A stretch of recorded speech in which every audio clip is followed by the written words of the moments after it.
In this video, we're going to explore the different ways in which you can edit your tour. It's probably the most powerful thing you can do here, and I will go through it step by step so that you get a greater understanding of just how powerful this platform is.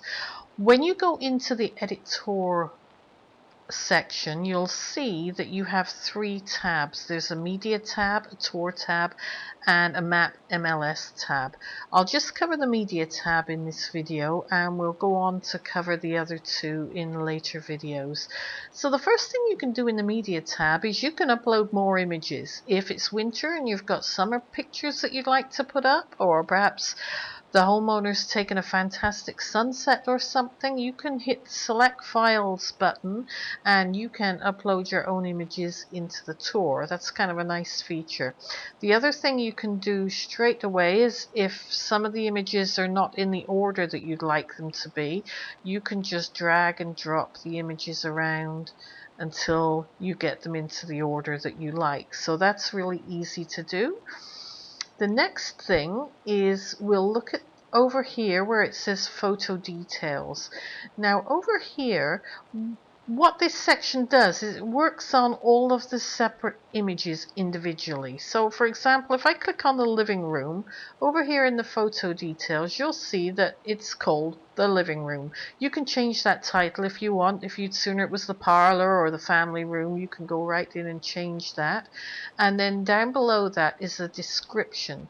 And whatever you plug in there, when the tour's playing, that actually comes up and shows in the tour. So it's a nice way to kind of point out features of the property. You know, you might say lovely coving in the living room, or built-in appliances in the kitchen, custom cabinetry, things like that that are actually going to come up as that particular image shows in the tour. Down below that, we have media type, and I mean most of yours are all going to be photos. You can upload a floor plan, but for all intensive purposes, the media type is a photo. And you can choose where to include it. You can include the image both in the virtual tour and the gallery, or you can choose to have it just in the gallery, or you can choose it to display nowhere. Most of the time you won't touch that, and all of the images I upload will show in the virtual tour.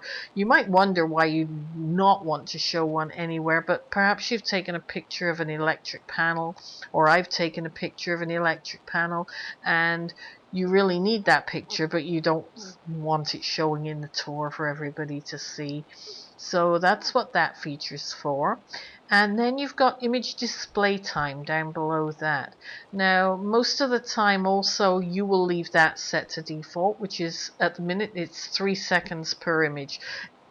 It can be lengthened or it can be shortened, but for the default it's set to 3 seconds. You can choose to set a custom setting and change the amount of time that image is on the screen.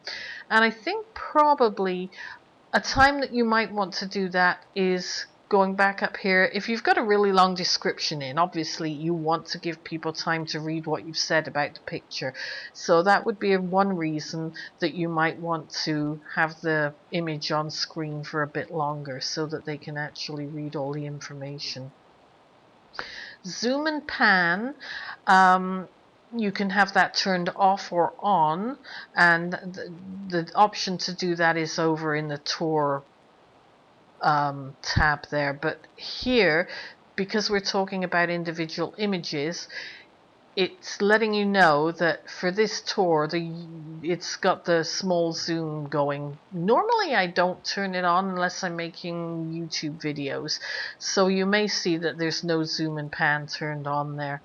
But if it is, you can customize it per image. You'll notice in some virtual tours the image will zoom in to a blank spot in the wall, and you think, why am I looking at this blank spot in the wall? I don't want to see that.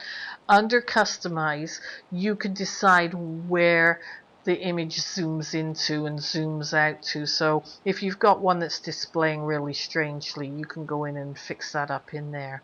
So that pretty much covers the media tab, I think. As I said, it's purely for individual images. To change full Tor settings, that's over in the Tor tab, and we'll take a look at that next.